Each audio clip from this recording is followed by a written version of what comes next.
கண்ணியத்துக்குரியவர்களை யாருக்கு அல்லாஹ் வசதி செய்திருக்கிறானோ அவர்கள் எவ்வளவு விலங்கு அந்த ஆடுகளையோ மாடுகளையோ ஒட்டகங்களையோ அறுத்து பலியிட முடியுமோ அவர்கள் அறுத்து பலியிடலாம். ஒருவருக்கு ஒரு ஆடுதான்.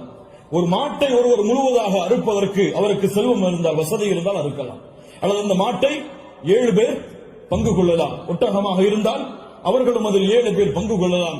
இப்படி ஒரு ஆட்டை ஒருவர், மாடை 7 பங்காக வைக்கலாம், ஒட்டகத்தை 7 பங்காக வைக்கலாம். அல்லது ஒட்டகம் முழுவதையும் ஒருவர் கொடுக்கலாம், மாடு முழுவதையும் ஒருவர் கொடுக்கலாம். 2 ஆடுகள் 3 ஆடுகள் என்று ஏழைகளுடைய கஷ்டங்களை நீக்க அல்லாஹ்வுடைய முகத்தை நாடுபவர்கள் எவ்வளவு அல்லாஹ் அவர்களுக்கு செல்வத்தை விசாலப்படுத்தி இருக்கிறாரோ அவ்வளவு அவர்களும் விசாலப்படுத்தலாம். அந்த விலங்கினங்களுடைய சட்டம் என்ன? ஆடாக இருந்தால் 1 வருடம் பூர்த்தியாக இருக்க வேண்டும், 2வது வருடத்தில் நுழைந்திருக்க வேண்டும். மாடாக இருந்தால் 2 வருடங்கள் பூர்த்தியாக இருக்க வேண்டும், 3வது வருடத்தில் அது நுழைந்திருக்க வேண்டும். ஒட்டகமாக இருந்தால் 5 வருடம் பூர்த்தியாக இருக்க வேண்டும், 6வது வருடத்தில் அது நுழைந்திருக்க வேண்டும். யாருக்கெல்லாம் ஒரு முழு குடும்பமாக ஒரே இடத்திலே ஒரே உணவை சாப்பிட்டு வசித்தால் அந்த முழு குடும்பத்திற்கும் ஒரு ஆடு போதுமானது, அல்லது முழு குடும்பத்திற்கும் ஒரு மாடு போதுமானது, அந்த முழு குடும்பத்திற்கும் ஒரு ஒட்டகம் போதுமானது.